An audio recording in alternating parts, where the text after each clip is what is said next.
और मैंने यदि आपकी परिक्रमा की तो सारे तीर्थों का फल मैंने पा लिया।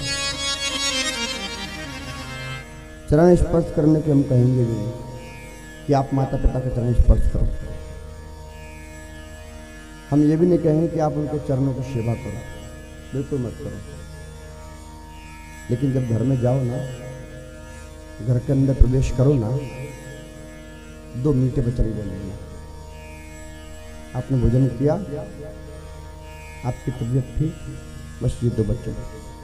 घर से बाहर जाओ ना, इतना भर के ना हम इस कार्य के लिए जा रहे हैं, आपका आशीर्वाद मिल जाए, सफलता हो जाए। ये 2 वचन ही माता पिता के अंदर एक नई ऊर्जा का संचार कर देते हैं।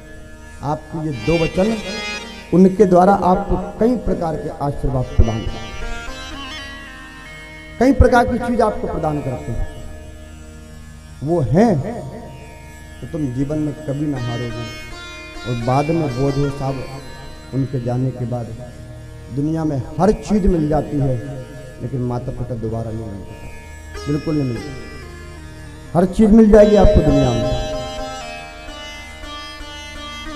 हर कार्य आप दुनिया में वापस से कर सकते हो, लेकिन इस धराधाम पर माता पिता केवल एक ही बार प्राप्त होते हैं, एक ही बार मिलते हैं। जीवन में अनुभव करना, जीवन में जानना, जीवन में समझना और इस चीज को अपने जीवन में उतारना है। कहना नहीं चाहिए, लेकिन कहना पड़ रहा है। कहना तो नहीं चाहिए, यदि आपको बुरा लगे तो 100 बार लगे, लेकिन धर्म के माता पिता कहे गए हैं सास ससुर। और जब वृद्धावस्था की ओर जाते हैं ना, तो घर में एक ही बात कह दी जाती है, यदि माता पिता रहेंगे तो हम नहीं रहेंगे। आजकल एक मातृ दिवस चल गया, एक पितृ दिवस चल गया। लोग उस दिन अपने मोबाइल पर फोटो डालते हैं अपनी माँ के साथ, माँ के लिए बढ़िया बढ़िया सुंदर लेख भी लिखते हैं। और मन में एक प्रश्न उठता है कि अगर सबके मोबाइल पर उनकी माँ छाई है, तो ये वृद्धाश्रम में फिर किसकी माँ है? ये प्रश्न उठता है।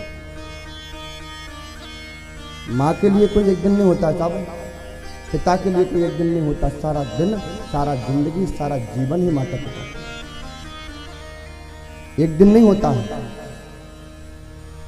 सारा जीवन ही उनके लिए है, उनके साथ ही है। हम जो आज यहाँ बेटे हैं, हम जो जीवन में जो भी कार्य कर रहे हैं, ये उनके आशीर्वाद से कर रहे हैं। भगवान के मंदिर में जाकर के माँ भगवती को मनाना या मत मनाना, लेकिन घर में बेटे अपने माता पिता को मना लेना, तो मंदिर में बेटा हुआ भगवान अपने आप मान जाए, अपने आप घर के माता पिता मान जाए। वो उनको समझ जाना, उनको मान लेना। और मैं इसलिए कह रहा हूं कि आप चरण मत दबाओ, चरणों को स्पर्श मत करो। युग का भी प्रभाव है। मात्र 2 वचन मीठे को माता पिता से बोलो। वो यदि आप बोल भी दोगे ना साहब, कई प्रकार के आशीर्वाद आपको मिलेंगे। वो है तो हमारा जीवन है। घर के अंदर अगर छत है तो अनेक तकलीफों से हम बचे रहते हैं। बारिश से भी बचे रहेंगे, धूप से भी बचे रहेंगे, ठंड से भी बचे रहेंगे। ऐसे ही अपने जीवन में यदि माता पिता की छत्र छाया है, तो हर तकलीफ से आप जीवन भर बचे रहेंगे, हर तकलीफ। पर अगर उनके जाने के बाद समझ में आए, तो फिर क्या समझना।